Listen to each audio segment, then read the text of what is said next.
Sunday. Ada tea. Ada కదా bus. ఆవ tea తాగ. నెక్స్ట్ మా tea తాగరಲ್ಲ.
Economies. In a world of circulating capital and people and of revolutionary business, pharmacy, science, a vibrant educational environment, employing diverse pedagogical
of a healthy civil society and cultivation of social cohesion. Ladies and gentlemen, once again I welcome you all, Trader, who has been so consistent throughout and leading GITAM, a deemed to be university, the Honorable Vice.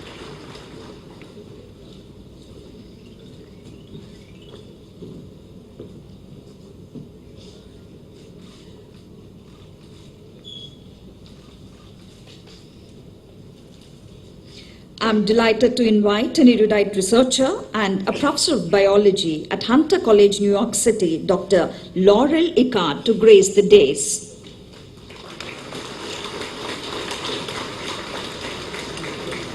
Discovery, we have written these essays. I think you are really blessed. The governing body and board of management. Our thanks are also due to MHRD, UGC, state. I thank the invitees and the media friends for responding to our invitation and making the function. Honorable Vice Chancellor for presenting a brief and inspiring. Vande Mataram, Sujalam, Subhalam, Malayaj Sheetalam, Vande Mataram, Shubhra Jyotna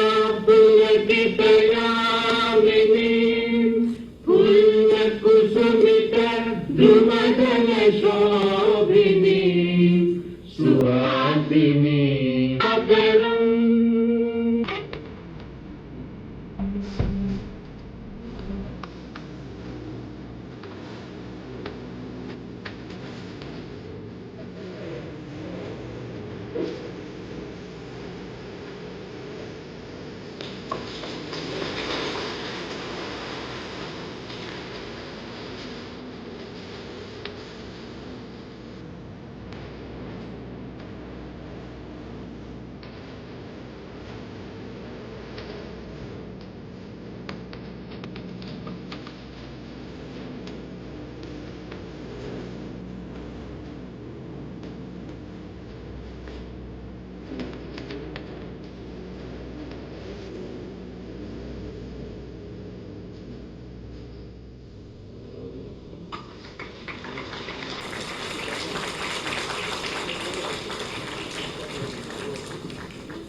Prize of rupees 10,000 along with a certificate of appreciation.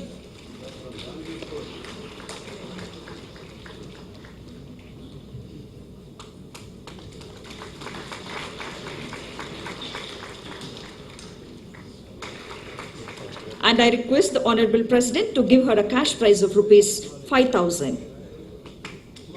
And the second prize goes to Mr. Vasu Goyal, second year MBBS Gym Sir. And he is going to receive a cash prize of rupees 3,000 along with a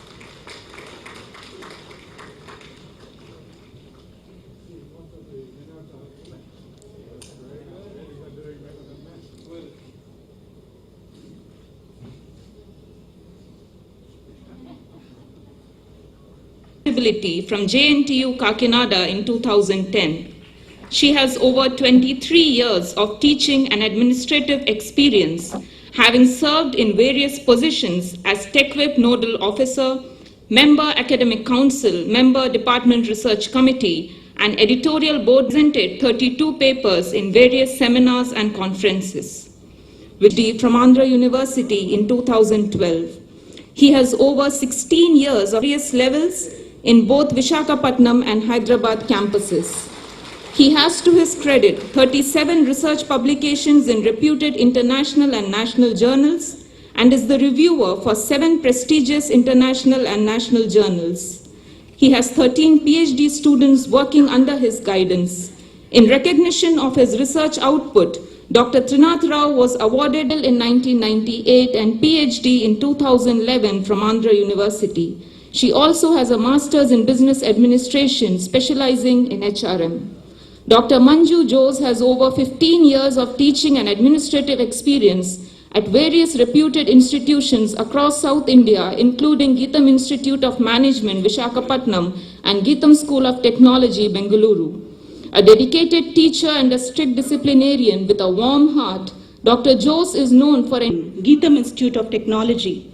Along with a diploma in mechanical engineering, he did certificate programs like AutoCAD, Mastercam, SolidWorks from reputed certifying authorities. He is instrumental in establishing various mechanical engineering labs in Visakhapatnam, Hyderabad, and Bengaluru campuses. Sri Rao is one exemplary technician who could adapt to computer-based labs from age-old conventional systems. With his hard work, persistence, and excellent technical assistance, hundreds of mechanical engineering students have greatly benefited in acquiring various technical skills. In addition to his professional acumen in admissions and other official work, he was elevated to the position of senior assistant in 2015. Prior to joining GITAM, he had a brief stint as a junior lecturer in English in Sri Chaitanya Educational Institutions, junior assistant in Nagarjuna Fertilizers and Chemicals Limited, and computer operator in Andhra University. A very dependable and reliable person, Sri Shekhar has done his MCom and MA English besides a postgraduate diploma in computer applications, shorthand, and web designing. He promptly meets deadlines, handles various duties with ease, and bears a pleasing temperament.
So thank you so much. I feel particularly elegant.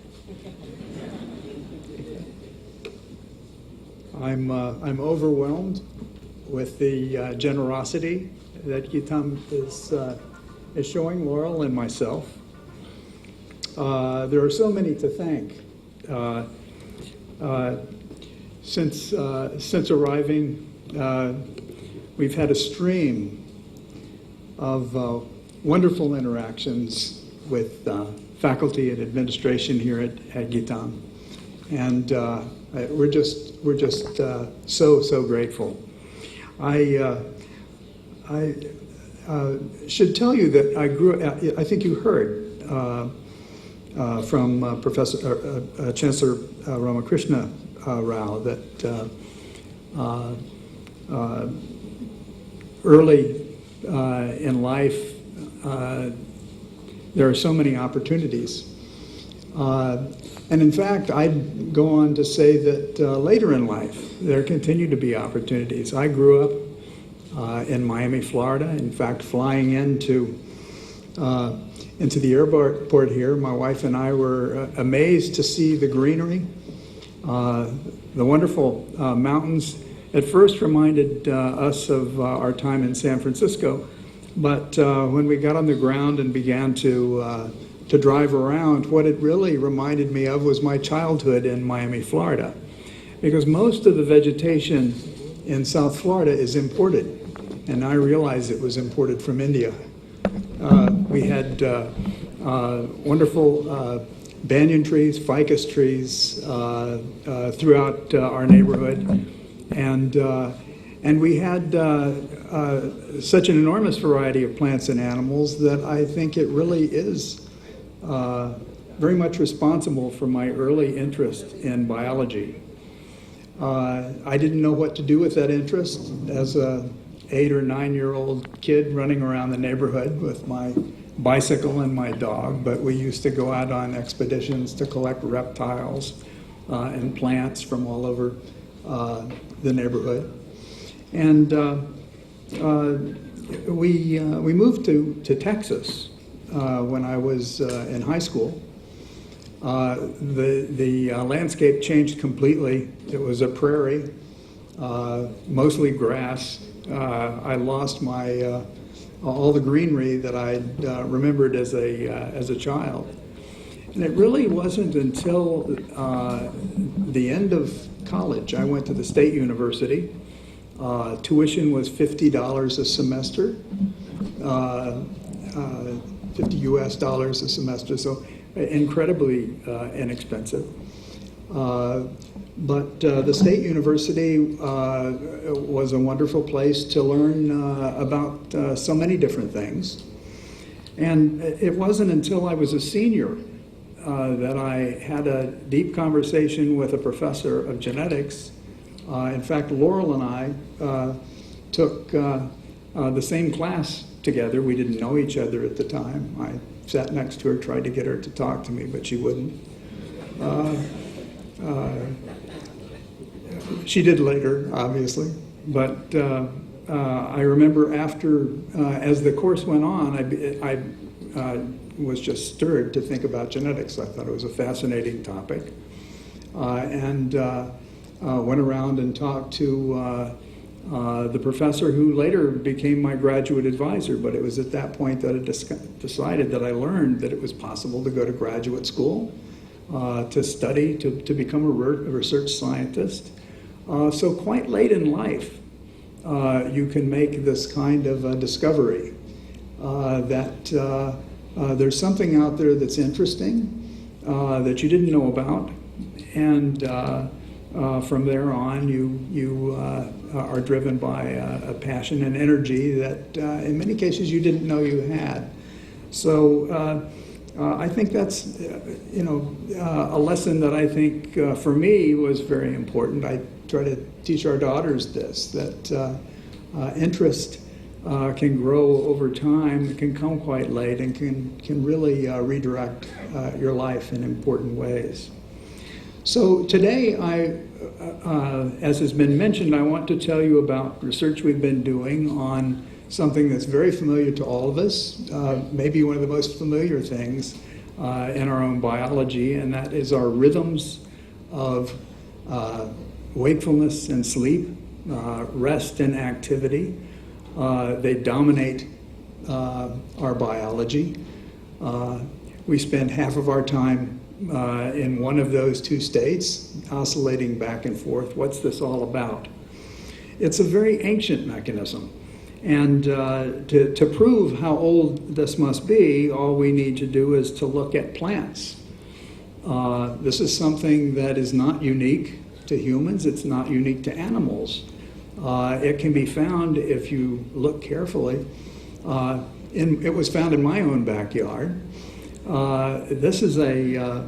These are photographs that I took when my wife and I were out on a walk in the state of New Mexico, which we often have vacations out there where we go on long hikes in the deserts, the canyon lands of New Mexico. And at the top, you see a plant which is mirabilis. The common name is the Colorado 4 o'clock. And the top photograph we took at 2 p.m. as we were leaving the house for our walk. And what you notice is that there are blooms that look like they might have died. They're all closed, tightly closed. If you notice this little stick down here, you'll notice the same stick down here. And this photograph was taken just 4 hours later at 6 p.m. And suddenly this plant has come alive. Its blooms are all open. This reminded me of something I'd seen when I was a kid. You heard about it in the neighborhood in Miami. And was fascinated then. At the time that I saw this, more recently, I knew much more about what was going on, and I'll be telling you about. But this is almost certainly a response to the fact that the pollinator for this plant is a hawk moth. It's active at night. It's an arid environment. It takes a great deal of water moved from the roots into the petals in order to open those petals. So it's a costly operation for this plant to do this in this arid environment where water is so precious. So the plant and the hawk moth have coupled behaviors. The moth is active at night, also probably trying to avoid the sun and the heat and desiccation, and the plant has learned, so to speak, that behavior in the moth. So this is a rhythm that is found in the plants. These clocks must go back to ancestors of at least the plant and the animal kingdom. We know that these clocks are also found in bacteria. Cyanobacteria probably have the oldest form of a biological clock, a 24-hour circadian clock. So this must be a very ancient mechanism. It has to go back to the roots of biology. And this, of course, makes it, for me, all the more fascinating. There are other manifestations that we see if we look carefully that don't necessarily immediately tell us that they're driven by clocks that control sleep-wake rhythms, but in fact they are. This is a drawing that came from a book that was written by Carl von Frisch. Von Frisch is a Nobel laureate from 1970s for lifelong work that he did on the behavior of honeybees. And what von Frisch realized was that these animals use clocks to figure out where they are and to communicate where food is to the rest of the bee colony. So, for example, there are two kinds of what Frisch called dances, which are performed on the comb as it sits vertically inside the dark hive. So imagine a forager coming in knowing that they've found pollen, knowing that they've found a source of food on the outside, coming into this darkened hive, and they get on this dance platform that's vertical, and they begin to do one of these two types of dances. The dance on the left is called a round dance, and this is a fairly simple communication. It simply means to the rest of the bees in the hive, there's food close by, and I'm not really going to tell you much more. You can go out and find it. There's no information about distance or direction. A much more complicated dance that von Frisch found, however, he called the waggle dance. And this is a figure-8 dance in which the animal moves in these fused circles, figure-8-like motions. And there are two components to that dance that tell the other bees in the hive that are following this bee as it's performing this dance and getting information about where to go to find pollen. And one of the components is the length of time that the bee spends crossing over in the middle of this figure-8. The longer the time spent crossing the figure-8, the longer the distance to the food source. But even more importantly, especially with regard to these clocks, is the orientation of this figure-8 dance. The orientation indicates the direction relative to the sun of the food. So that, for example, if food is in direct line with the position of the sun on the horizon, then the dance will be performed as a figure-8 dance in this vertical orientation as shown here. On the other hand, if there is an angle, say a 40-degree angle between the source of food and the position of the sun, the dancing bee will turn the orientation of that figure-8, and there will be a 40-degree angle off center of that dancing bee, indicating that you should fly 40 degrees off the location of the sun. Now, of course, this poses an important problem because these bees dance for hours inside these hives. They're giving instructions to future foragers for quite some time in this darkened hive, and the original forager doesn't go back outside to check the location of the sun.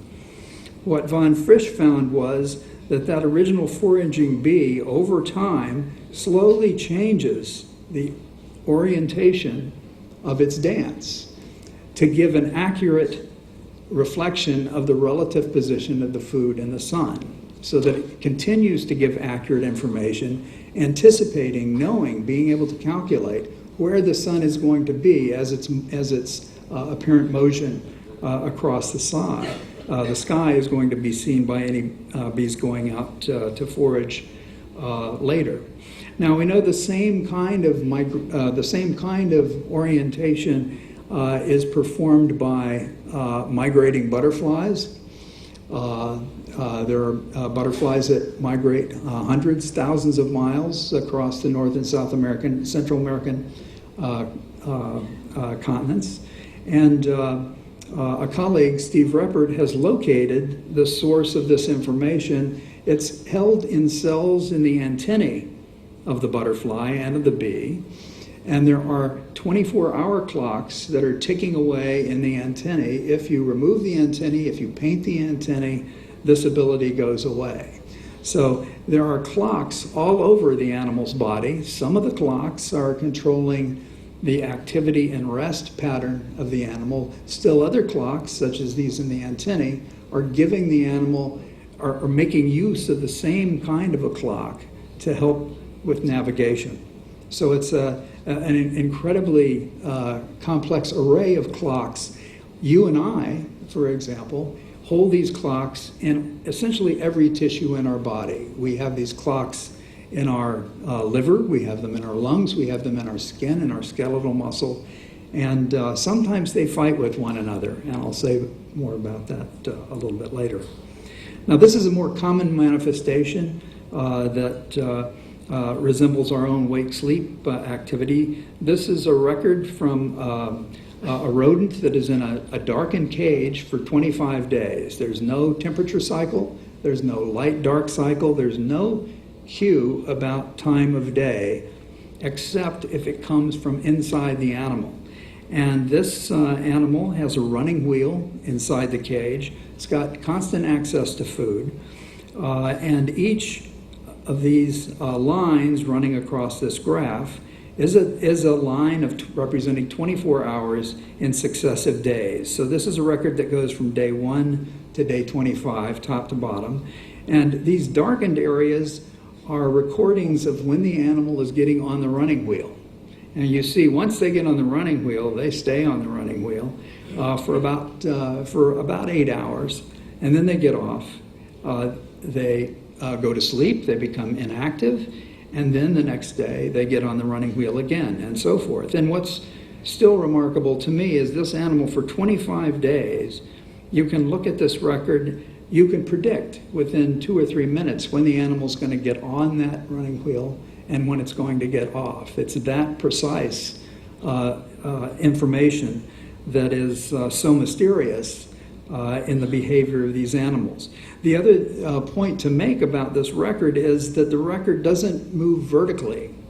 It's off to a slant. Each day, the animal gets on this running wheel a little bit earlier. And this is a feature of these clocks, they're species specific. They're rarely exactly 24 hours. Much more often they're either a little bit short or a little bit long, but species specific. And so for this rodent has a natural rhythm about 23.7 or 8 hours. And that dictates that every day the animal gets up on its own spontaneously a little bit early. Now, in thinking about what the source of this kind of behavior was, in the 1970s, this was work, by the way, that was recorded in 1960. 12 years later, there were experiments by other biologists trying to understand where this behavior is coming from. Now, I've told you, newer work tells us these clocks are all over the body. They didn't know that in the 1970s. They're looking for clocks. And they're looking for clocks that control this locomotor behavior. And William Schwartz found an area here that when the animal is fed radioactive glucose, this is an area called the SCN, part of the hypothalamus, which becomes very active metabolically during the day, but is almost inactive at night. The same area is here, but it's not metabolically active in the middle of the night. So the SCN seemed to be an interesting part of the hypothalamus, a possible regulator of this kind of behavior, and that was later proved by surgical experiments in which other scientists they eliminated the SCN, just the SCN. The animals survive, they're active, inactive, but they're arrhythmic with their behavior. They're insomniacs. They no longer have rhythmic behavior, just from the loss of this small part of the hypothalamus. And even more intriguingly, other scientists transplanted an SCN from a fetal mouse, or fetal rodent, into the missing area on the hypothalamus that had been eliminated in those experiments and restored the behavior. So the rhythms would come back if a part of the hypothalamus from a donor animal had been transferred to this arrhythmic recipient. So there clearly was a tissue of great interest. The real question, of course, is what's going on in those cells that can provide that kind of information about time of day. Now, at about the same time, Today, GITAM is only 38 years old. 38 years in the history of any great institution is not very big. But however, everybody is thriving their best to create some significant monuments by way of education in these parts of the Andhra Pradesh, Visakhapatnam. When compared to the other universities where there are the Michael, Young and others have come, they are 100, 200 years old universities. So we have to learn so many things from them. That's why we invite great visionaries, great people great scientists to inspire all of us, including myself, particularly the teachers and the students here, to emulate such great people, at least to do something good for this country. India is not a small country, it's a great country, and it has contributed to the world philosophy. The Buddhist from here, from this land, Lord Buddha, has created so many important siddhantas world over. Like that, Mahatma Gandhi is from this land. Mahatma Gandhi is world over, is known today for his philosophical approach, for his ahimsa siddhanta. And also, America is a great country. America is open to everybody because America is open to ideas, open to the great people, open to the visionaries, open to the scientists, everybody. That's why people go there and work. One day or other, India also will become more than America, one day or other. It will not remain like this. Maybe it's only a question of history. If we all work together, we can make India better than America also sometimes. And as our leader, my leader, you all know, Dr. N.T. Ramarao used to say in those days, when myself and N.T. Ramarao, we were returning from America after a visit there. And he said in the airport, immediately after getting into the airport at Hyderabad, said, one day or other, I wanted to see an Indian as President of America.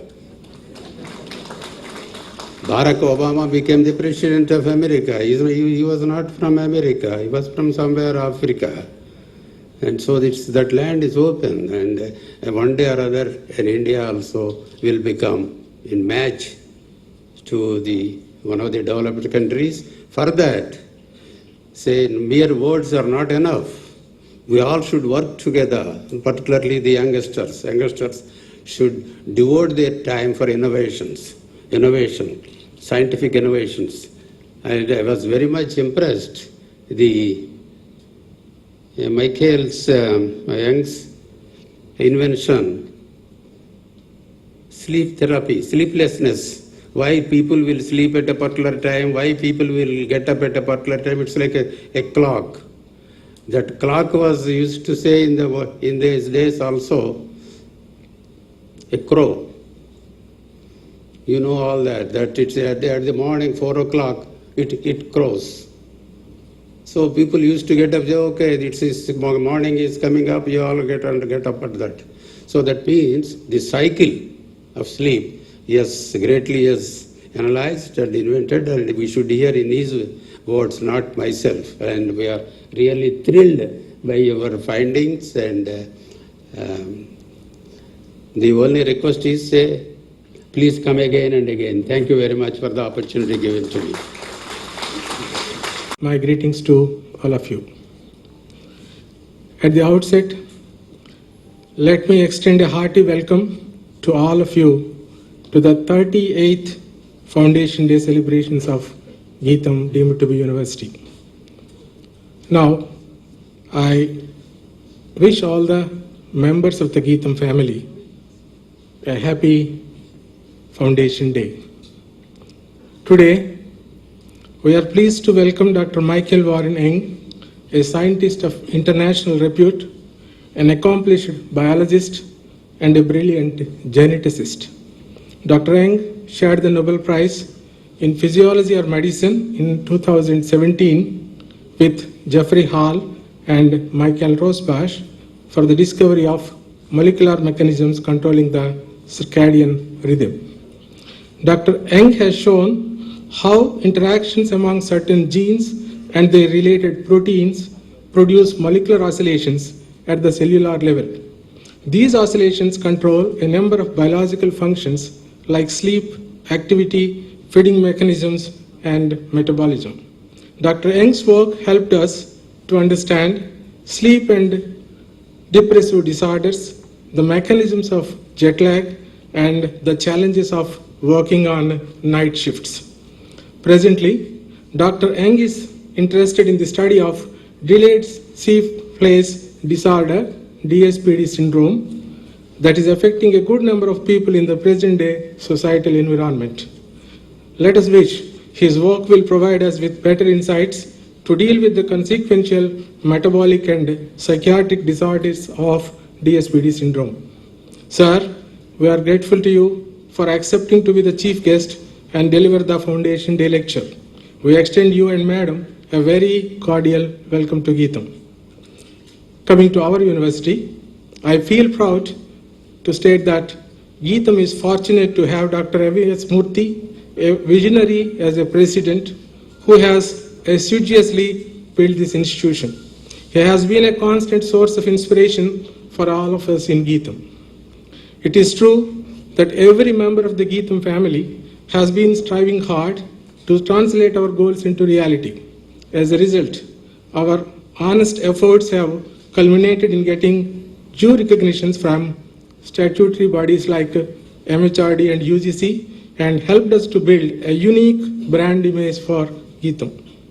Today, it is yet another day, at another milestone in the history of GITAM, as it has successfully completed nearly 4 decades as a reputed educational institution in the country,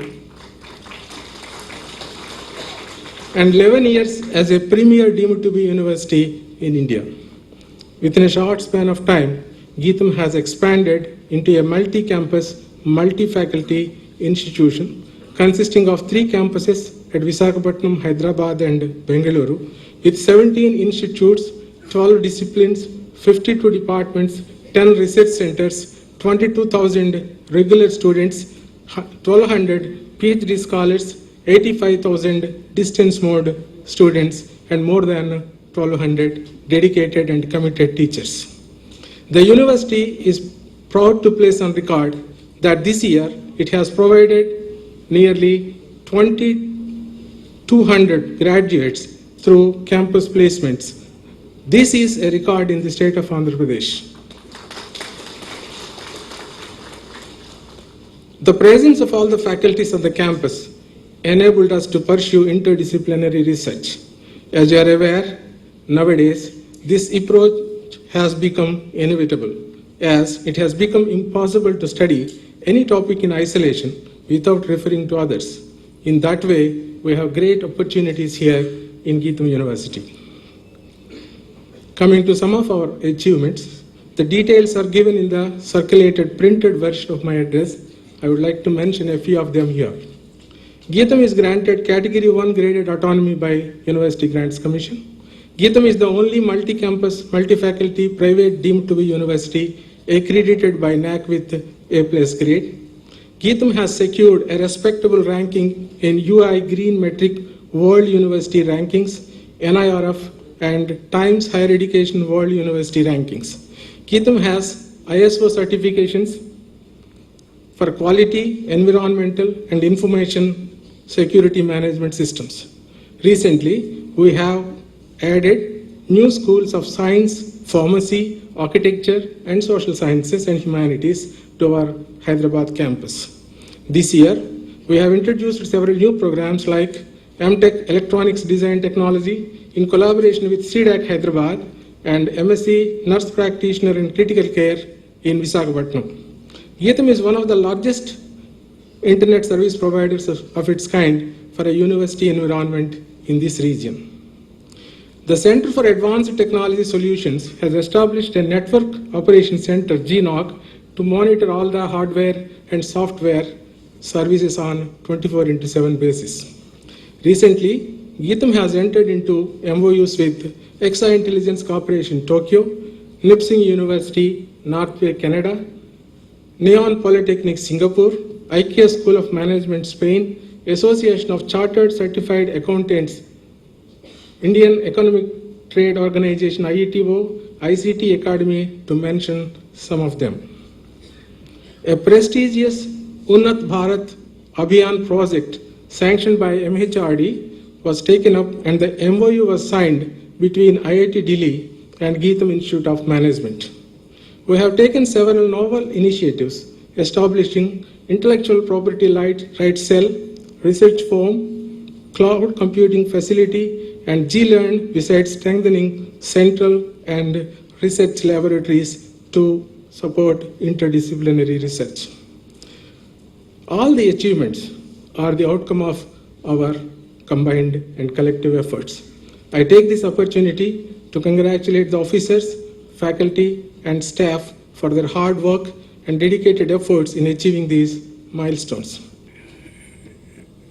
Great pleasure in extending a warm and cordial welcome to our very distinguished guests, Dr. Yang and Mrs. Yang.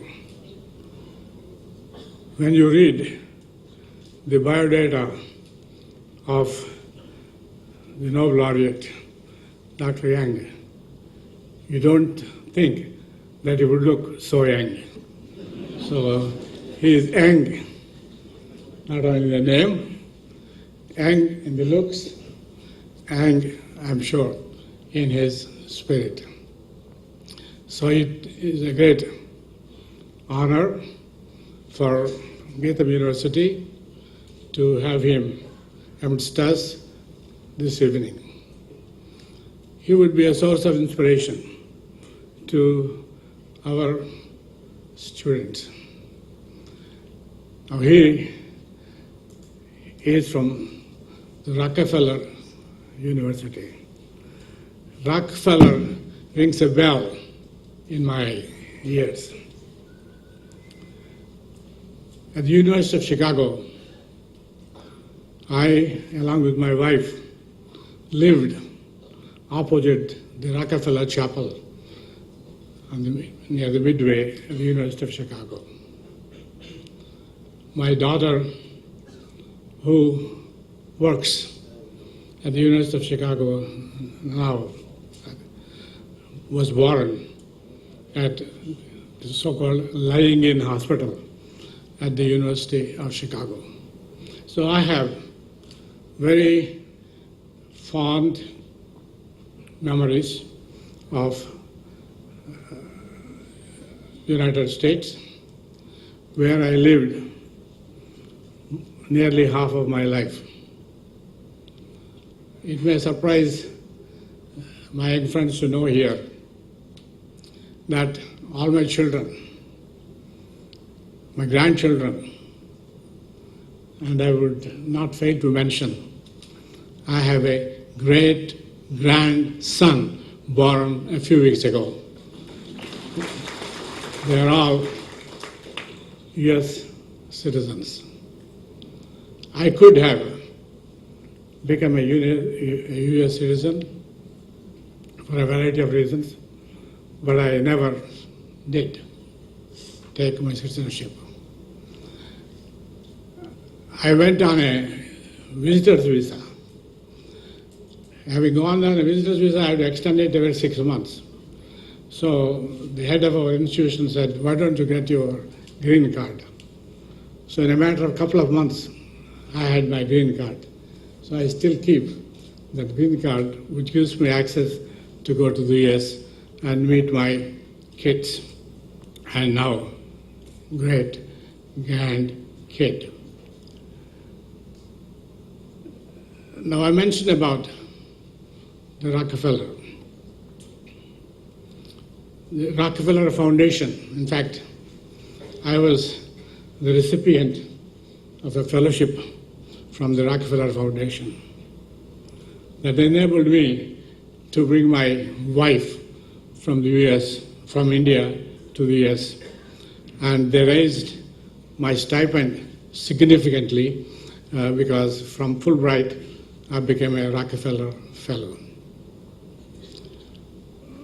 Mention at this age and stage in my life, I don't have to praise anybody, but the founder of this university, who has such a great vision, a genuine understanding, a true imagination to provide the best possible education to our children. Pay my personal admiration and affection to Dr. M.V.S. Muthigaru for making this possible to all of us to meet us today. Now, Dr. Yang, and not so young in some ways, and Mrs. Yang, on behalf of myself and on behalf of GITAM University, I have great pleasure in welcoming you, and I hope you will find this campus to your liking. I am sort of talking about colonial syndrome these days.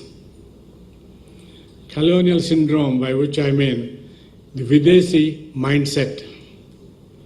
For some reason, we admire things that are a little far away. We fail to see what we have right here.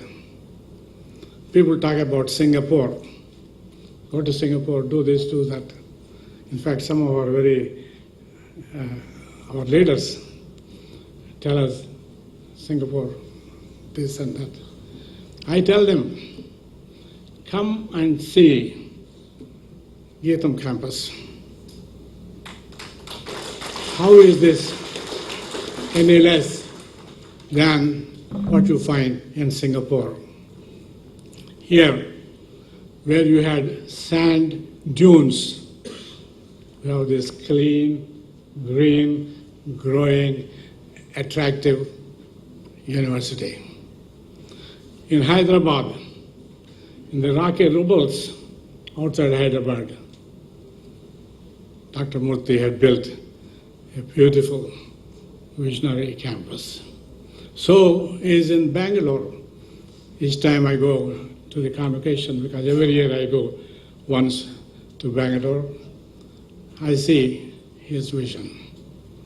And I take this opportunity to congratulate him on this 38th Foundation Day. And I do not really know who was the first one who put the foundation stone for this university, but I do know the one who helped it to grow where it is now is entirely, if not entirely, at least mostly due to Dr. M.V.S. Murthy. So I take this opportunity once again to congratulate him, to wish him many more successes in all the different endeavors he is engaged in to help promote education, especially higher education in our state and in the adjoining states. Thank you, ladies and gentlemen.